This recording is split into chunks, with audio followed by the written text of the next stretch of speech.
वेळ हा वाटून दिलेला आहे. 5 मिनिटं दिली होती, विनंती केली होती मी 3-4 मिनिट जास्त द्या म्हणून, त्याचं काही उत्तर आलं नाही.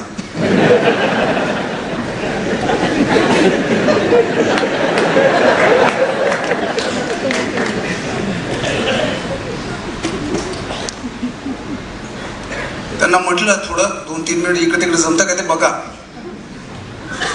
अजिबात जमणार नाही. शेवटी संयोजक ठरवणार ना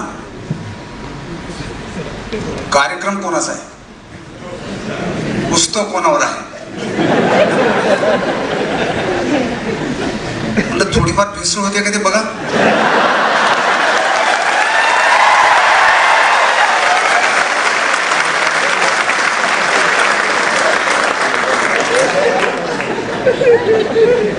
मी गपचूप बसलो, पण कार्यक्रम सुरू झाल्यापासून बघतोय घड्याळाकडे कोणाला किती मिनिटं दिली आहेत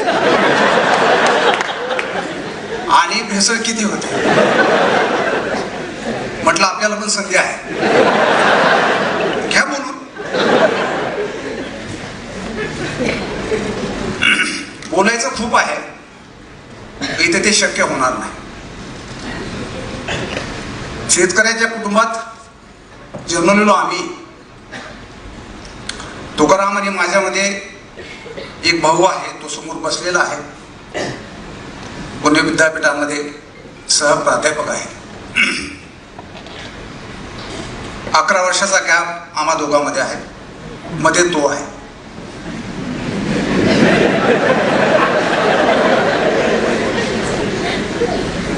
कधी कधी होते त्याची खिचडी, पण तो सुरक्षित आहे. वडिलांनी शाळेत घातलं, जिल्हा परिषद 7वीपर्यंत ठीक चाललं होतं, पण तो 8वी ते 10वी गणित आणि इंग्लिश ह्या विषयाला शिक्षकच नव्हते. अशा परिस्थितीमध्ये पास होणं हे फार मोठं काम होतं. स्वतः अभ्यास करून पास झालो, बीडला गेलो, 11वी सायन्स, नंतर 1 वर्षाचा गॅप, पुस्तकात आहे. शेतीत काम केलं, परत गेलो, ग्रॅज्युएशन केलं, औरंगाबादला गेलो. आत्ताचं संभाजीनगर, औरंगाबाद या अर्थाने वापरतो, त्यावेळेस त्या शहराचं नाव औरंगाबाद होतं. कहाणी फार मोठी आहे.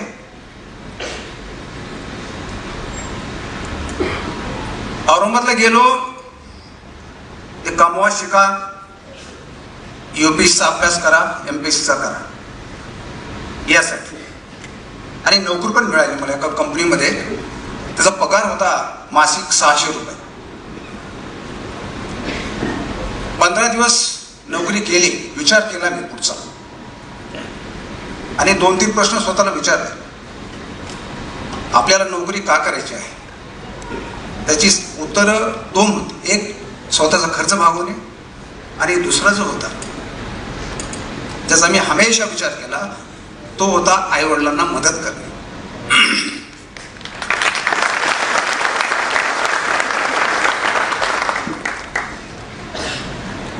मी म्हटलं ह्या 600 रुपयात काय होणार आहे, फार फार तर माझा खर्च भागेल, आईवडिलांना मदत करता येणार नाही. मग सोडून द्या. मी 15 दिवस केली आणि नंतर नोकरी सोडून दिली. मला पगार 306 रुपये मिळाला. नंतर मला गरवारे कंपनीमध्ये केमिस्टची नोकरी मिळाली, 1200 रुपये पगाराची. माझे मित्र ज्यांच्याबरोबर मी राहायचो औरंगाबादमध्ये, दुर्दैवाने तिथे 2 मित्रांचं निधन झालं. एक आहे ते असे जाम खुश झाले. त्यावेळेस बजाज आणि तुमचं गरवारे, औरंगाबादमध्ये ह्या 2 कंपन्यामध्ये नोकरी मिळणं म्हणजे IAS झाल्यासारखं असायचं. पण मला त्याचा आनंद नाही झाला. मी 8 दिवस वेळ मागून घेतला, विचार केला, मी 30 वर्षांतर 40 वर्षांतर काय असेल, ही जर नोकरी स्वीकारली तर काय असेल.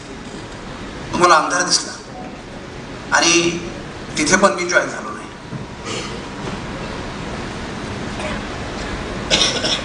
म्हटलं अभ्यास करूयात. अभ्यास सुरू केला. UPSC करत होतो आणि MPSC ग्रॅज्युएशन झाल्या झाल्याची एकदा दिली होती. प्रश्नपत्रिका कशी असतात, आता प्रश्नपत्रिका बाहेर येतात.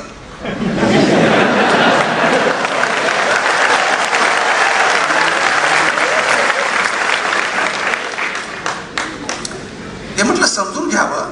त्यावेळेस तसा तो फार काही काळ स्पर्धा परीक्षेचा नव्हता, फक्त ते कृषी विद्यापीठामध्ये मात्र ते वातावरण होतं. मी आपलं साधा BSc झालेलं.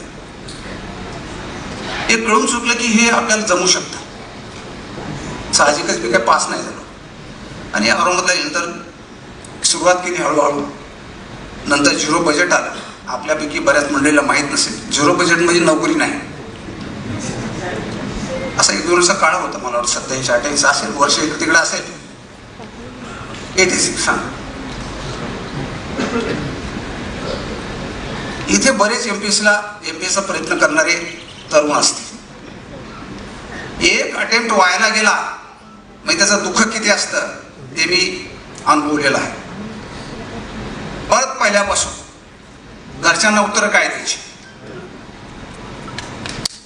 तयारी करत असताना सुरुवात झाली आणि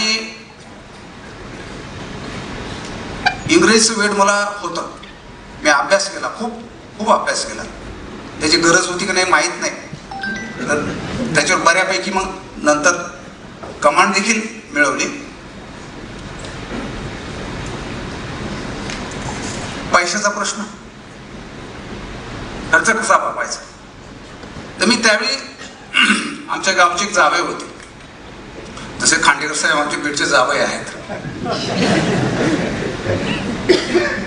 म्हणून त्यांची आमच्यावर कृपा असतेच आणि राहील. कार्यकारी अभियंता होते. त्यांच्या घरी जाऊन मी मुलाला शिकवायचो. त्याचे मला 200 रुपये महिन्याला भेटायचे. ज्यांच्याकडे मी राहायचो, कानडी फॅमिली होती. त्यांचे भाऊ हायकोर्टचे जस्टिस म्हणून रिटायर झाले. ते पण ॲडव्होकेट होते. त्यानंतर शिफ्ट झाले दिल्लीला. आता मला वाटतं पुण्यामध्ये स्थायिक असतील कदाचित. तेव्हा त्यांनी एक मला ट्युशन मिळवून दिली. आणि असं करत करत मी दुसऱ्याचा जे स्पोकन इंग्लिश हा कन्सेप्ट आहे, बऱ्याच जणांना माहीत असेल. म्हटलं आपण जाऊन थोडंसं आपण अजून इंग्लिशचे उच्चार म्हणजे उच्चारामध्ये सुधारणा करूयात. गेलो. तिथले डायरेक्टर होते. त्याची चर्चा केली. बोलता बोलता मी त्यांना म्हटलं, त्यांनी विचारलं तुम्ही कशासाठी आलात. म्हटलं मला थोडा स्पोकन इंग्लिशचा क्लास करायचा. चर्चा केल्यानंतर म्हटली अहो तुम्हाला आम्ही काय शिकवणार, तुम्ही असंच का करत नाही. म्हटलं काय, तुम्हीच इथं काय शिकवत नाहीत. नाही वास्तव आहे. आता पुढच्याला काडीचा आधार. मी म्हटलं ठीक आहे, पैशाचं काय. ते म्हणजे एका बॅचला मी 200 रुपये देणार. ठीक आहे, 1 तासासाठी 200 रुपये. मी जॉईन केलं. 2 बॅच झाल्या, 3 बॅच झाल्या. मुलं जशी वाढत गेली मग तशी मलाही थोडीशी आशा निर्माण झाली. त्यांनी मला जास्त पैसे द्यायला पाहिजे, कारण ते मुलं माझ्यासाठी येत होते. पण त्यांनी नकार दिला. म्हणून मी दुसरं तिथून निघालो आणि मला स्वतःचा क्लास सुरू केला. तिथे स्पोकन इंग्लिश आणि नंतर MPSC क्लासेस. तरुणांना सांगतो मी MPSCचा क्लास 90 ते 94 मध्ये चालवलेला आहे आणि माझ्या क्लासचे विद्यार्थी सिलेक्ट झालेले आहेत. त्यातले काही आता IAS पण आहेत आणि बरेच जण डिवाइस पे आहेत.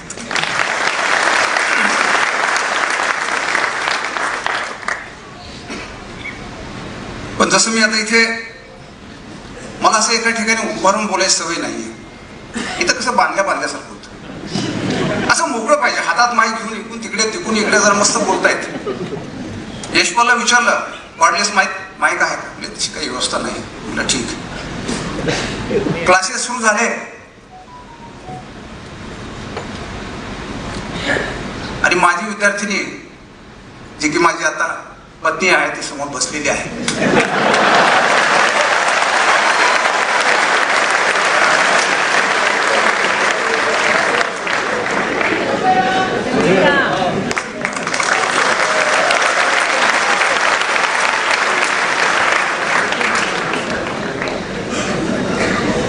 कसं असतं बघा,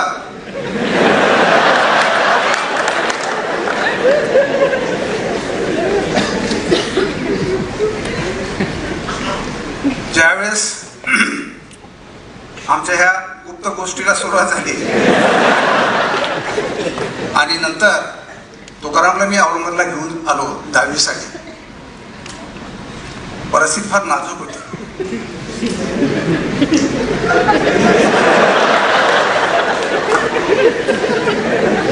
नाजूक या अर्थ नव्हती की तिथे मलाच खायला नव्हतं. त्याच्यात मी तुकारामला आणलं. तुकारामला काय आई वडिलांनी असं तसं नाही पाठवलं. तुकारामला मी असा पळून आणला होता औरंगाबादला. पुस्तकात त्याचा उल्लेख आहे. वडिलांनी विरोध केला. विरोध का केला? वडिलांचं वय त्या वेळी साधारणतः 60 वर्षाचं असेल. ते त्यांच्या ठिकाणी 100% बरोबर होतं. त्यांना शेतीत काम करावं लागायचं. माझ्या समोर 2 प्रश्न होते. वडिलांना ह्या उतावळ्यामध्ये त्रास द्यायचा नाही, म्हणजे त्यांना शेतीत काम करू द्यायचं की नाही, आणि त्यांना शेतीतल्या कामापासून दूर ठेवायचं असेल तर त्यांची अपेक्षा होती तुकारामला त्यांनी गावात ठेवावं. म्हणजे तुकाराम शेतात काम करेल. माझी कोंडी निश्चित झालेली होती. पण मी फार पुढचं पाहून निर्णय घेतो. जसं की एका नोकरीच्या वेळी मी 30 वर्ष पुढे पाहिले तर मला ते कळून चुकलं की भावनात्मक निर्णय घेऊन चालणार नाही. हे आपण हमेशा लक्षात ठेवलं पाहिजे. आपले निर्णय हे फॅक्ट बेस्ड पाहिजेत. ते निर्णय करेक्ट होण्याची जास्तीत जास्त शक्यता असते. इम्पल्सिव्ह डिसिजन्स हे 99% चुकतात. आणि मी ठरवलं, आईला कल्पना दिली, कारण आईला सांगणं आवश्यक होतं. वडिलांना काही सांगितलं नाही. सकाळी उठून गावात बस यायची, त्याला रात्री सांगितलं, त्याला त्याची कल्पना पण नव्हती. आणि त्याला मी औरंगाबादला घेऊन गेलो. आता त्याला काय माहिती, त्याला वाटलं असेल की भाऊ औरंगाबादला आहे म्हणजे मस्त असेल, मोठं शहर आहे. एका रूममध्ये आम्ही अगोदर 3 जण असायचो. माझ्या गावातले 2 सुनील माने, सुनील इथे आलेला आहे, विलास मुंडे, आम्ही 3. 10 बाय 10ची रूम असेल. त्यांची परिस्थिती चांगली होती. हाल वाईट होते ते माझी होती. आमचा नॉर्मल आहार केळी आणि फरसाण. कारण बाकी जेवायला पुरेसे पैसे नसायचे, म्हणून केळी त्यावेळेस मला वाटतं 1-1.5 रुपये डझन असतील, फार तर 2 डझन. केळी खाऊन खाऊन किती खाणार?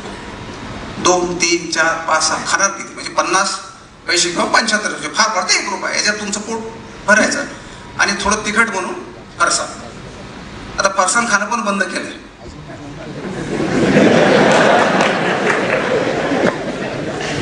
त्याच्यात तेल कोणचं असेल त्याचा काय भरोसा नाही, पण थोडी भेसळ चालते. असं असतानाच माझं लग्न झालं म्हणजे तुकारामला विचारून केलं मी असं.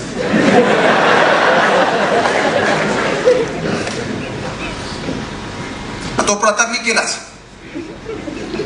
पण नुसतं लग्न नाही केलं. ही 90ची गोष्ट आहे खांडेकर सर. त्या काळी मी आंतरजातीय विवाह केला.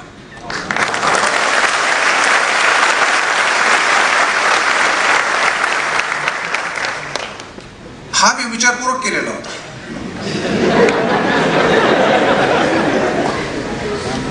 आणि माझ्या बायकोला मी पूर्ण कल्पना दिली होती. माझ्या दारिद्र्याविषयी लपून काही ठेवलं नाही. उद्या चलून काही वाद कशाला करायचे.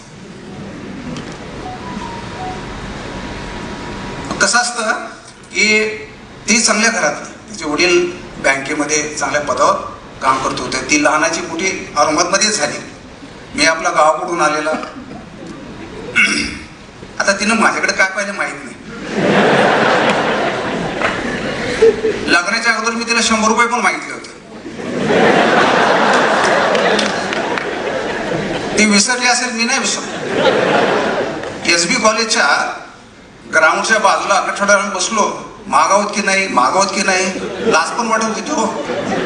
एका प्रियशीला प्रियकर 100 रुपये मागतोय. मुद्दा 100 रुपयाचा नव्हता, त्यावेळेस 100 रुपये फार मोठे होते. पण तिने कसं मॅनेज केलं मला माहित नाही, पण तिने मला पैसे दिले. ते अजूनही माझ्याकडे तसेच आहेत.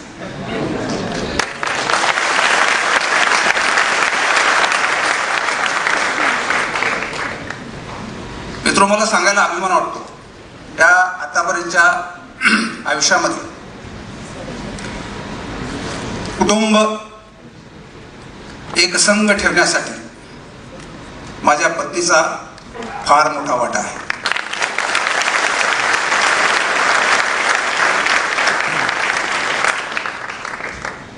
आईच्या नंतर आमच्या घरामध्ये तिचं स्थान आहे आणि ही परंपरा आता पुढे अर्चना देखील घेऊन जात आहे. आमचे टोटल आमच्या जॉईंट फॅमिलीमध्ये एकूण 9 सदस्य आहेत आणि हीच परंपरा आमच्या पुढच्या पिढीने न्यावी अशी आमची इच्छा आहे. अशा धावपळीमध्ये तुकारामचे हाल व्हायचे, खायला प्यायला भेटायचं नाही. आता मलाच नाही तर त्याला तर कुठून भेटणार ना. आणि त्याच्यात लग्न केलं. उपासमार आम्ही तिघाची व्हायची कधी कधी. पण मला कधी कधी वाटायचं आपण हे केलंय ते बरोबर आहे की चूक आहे. उत्तर नकारात्मक म्हणजे असे निगेटिव्ह असायची. कारण माझं ठीक आहे, तुकारामचं पण ठीक आहे, बायकोचं काय. तिथं चांगल्या घरातली होती, पण तिने कधी तक्रार केली नाही आणि आम्हाला सर्वांना तिने व्यवस्थित सांभाळलं. अशा जीवनामध्ये अभ्यास करत असताना तुकारामला थोडा विचारपूर्वक 10वी नंतर 11वी 12वी सायन्सला टाकलं. त्याचंही कारण होतं UPSC सायन्सचा बेस असायला पाहिजे. नंतर BA ते करायचंच होतं. कदाचित त्याचा इंजिनिअरिंग किंवा मेडिकल नंबर लागलाही असता.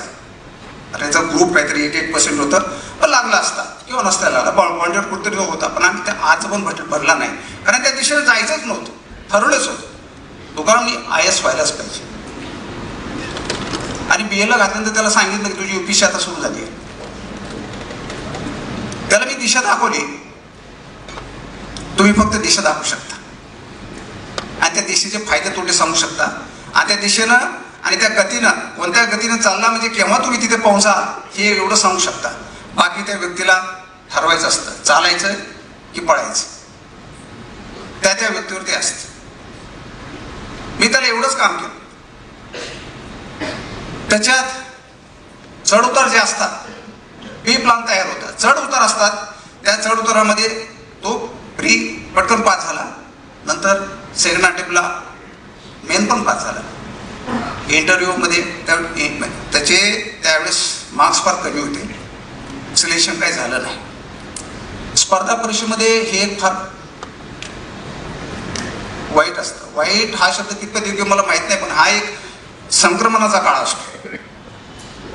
या स्पर्धा परीक्षेमध्ये जे शेवटपर्यंत फाईट करतात तेच यशस्वी होतात.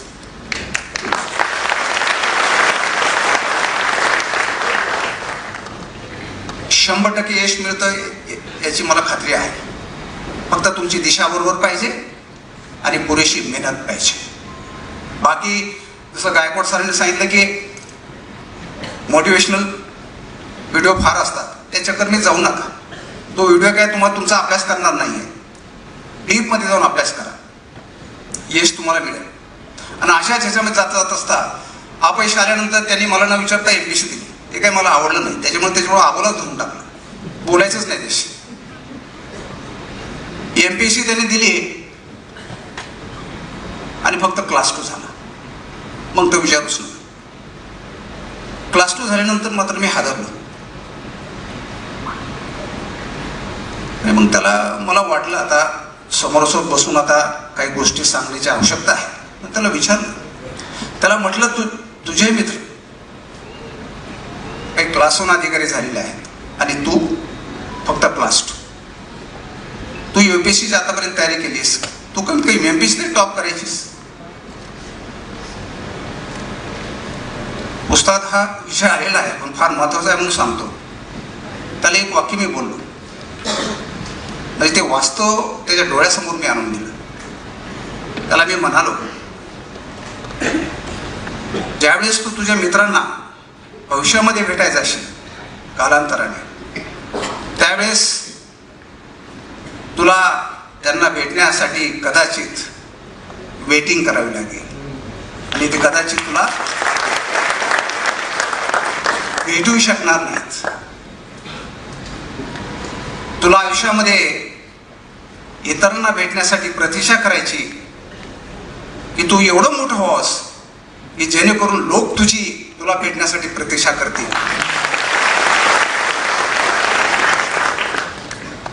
पुढचं एक वाक्य बोललो, आज तुझी ओळख माझा भाऊ म्हणून आहे. त्यावेळेस मी डेप्युटी कलेक्टर होतो. तू असं काही कर की तुझ्यामुळे मी ओळखला जाईल.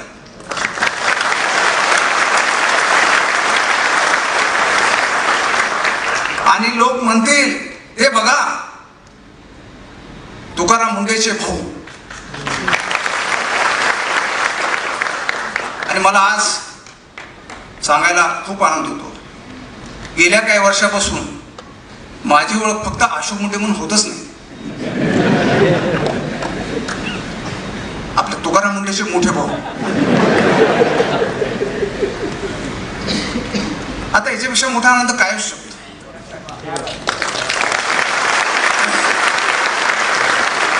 जे स्वप्न तुम्ही पाहता आणि तुमच्या डोळ्यात एकदा ती पूर्ण होतात त्यासारखा आनंद नाही. आता तो आयात झाला आणि सुरुवातीला दे धनाधन, मला चिंता वाटायची, आजही वाटते. ज्या वेळेस चिंता वाटते त्यावेळेस मला शिवछत्रपती शिवाजी महाराज आठवतात.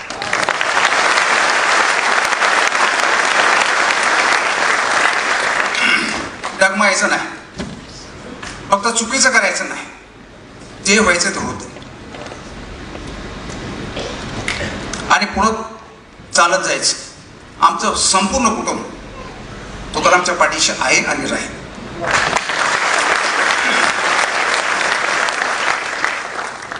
दोन तीन प्रसंग सांगतो आणि थांबतो, कारण भेसळ खूपच झाली आहे.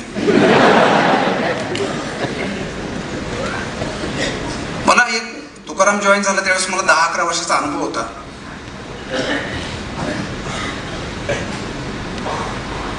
काही लोक मला भेटायला यायचे आणि म्हणायचे, थोडं काम आहे, जरा तुकारामला सांगा ना. म्हटलं कसं काम आहे? खरं आहे का? हो खरं आहे. म्हणजे तुम्ही जो भेटला तरी होतंय तुमचं काम, सांगायची गरज नाही. फार फार तर भेट होत नसेल तर मी तेवढी व्यवस्था करू शकतो की XYZ येत आहेत, त्यांना त्यांचं ऐकून घे काय नाही. ही घटना आहे. आता ते नंतर माझे मित्र होते, तुकाराम त्यावेळेस नवी मुंबईला कमिशनर होता, नंतर ते केंद्रामध्ये राज्यमंत्री पण झाले. त्यांचे मित्र होते मुंबईला एक बिल्डर, त्याच काहीतरी 20 कोटीचं काम तुकारामने रद्द करून टाकलं होतं. मला त्यांचा फोन आला, जरा काम आहे. म्हटलं ठीक आहे. त्यावेळेस मी मुंबईतच होतो, मंत्रालयात या मला येतो. गेलो, याने ओळख करून दिली, हे माझे मित्र असतात, जरा थोडं तुकारामला सांगता येईल का? म्हटलं काय? हे असं असं काम आहे आणि हे रद्द झालंय. म्हटलं रद्द झालं म्हणजे काहीतरी कारण असतील ना? नाही नाही, तुकारामला काहीतरी काही लोकांनी चुकीचं मार्गदर्शन केलंय आणि त्याच्यामुळे ते रद्द झालं आहे. म्हटलं असं पोराचं ऐकून तर तुकाराम काम करणार नाही, निर्णय योग्य तेच घेणार. तिथं त्याला 10-12 प्रश्न असे विचारले, मीच विचारले. आता हे नंतर राज्यमंत्री केंद्रात झालेले माझे मित्र होते, पण त्यावेळेस ते मला एक वाक्य बोलून गेले, तुमच्यापेक्षा तुकारामला भेटलेलं बरं.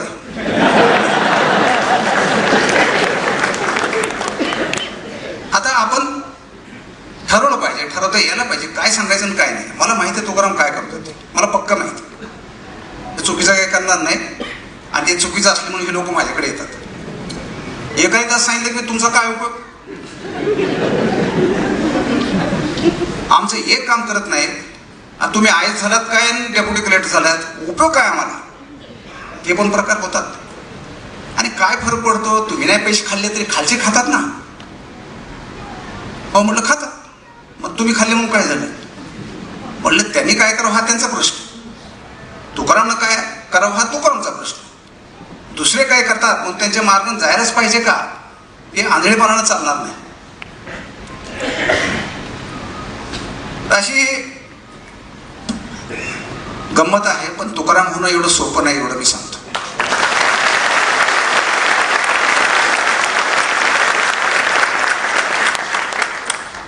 त्याच्या वेदना, त्रास मी जवळून पाहत आलेलो आहे आणि त्याचा त्रास मला जेवढा कळेल तेवढा दुसऱ्या कोणालाही कळणार नाही. आम्ही एकत्र राहतो फार कमी बोलतो, पण मोजकं आणि महत्वाचं तेवढं बोलतो आणि गरजेनुसार बोलतो. ही अशी त्याची कारकीर्द चालतच राहणार आहे. हे जे पुस्तक आहे याच्यामध्ये बऱ्याच ते दणका आहे, याच्यामध्ये अगदी बऱ्यापैकी आहे, पण स्ट्रगल आणि त्रास काय असतो त्याच्यात तुम्हाला कळेल. या पुस्तक वाचून आपणही त्याच्या हळूहळू पाठीमागे जाण्याचा प्रयत्न करावा आणि शफी पठार, इरा प्रकाशनचे, तांदळे फॅमिली, जे साहित्यिक पठारे साहेब, सर्वपरिचित आपले खांडेकर साहेब यांनी त्यांचा अमोल वेळ दिला, त्याबद्दल मुंडे कुटुंबातर्फे मी त्यांचे आभार मानतो आणि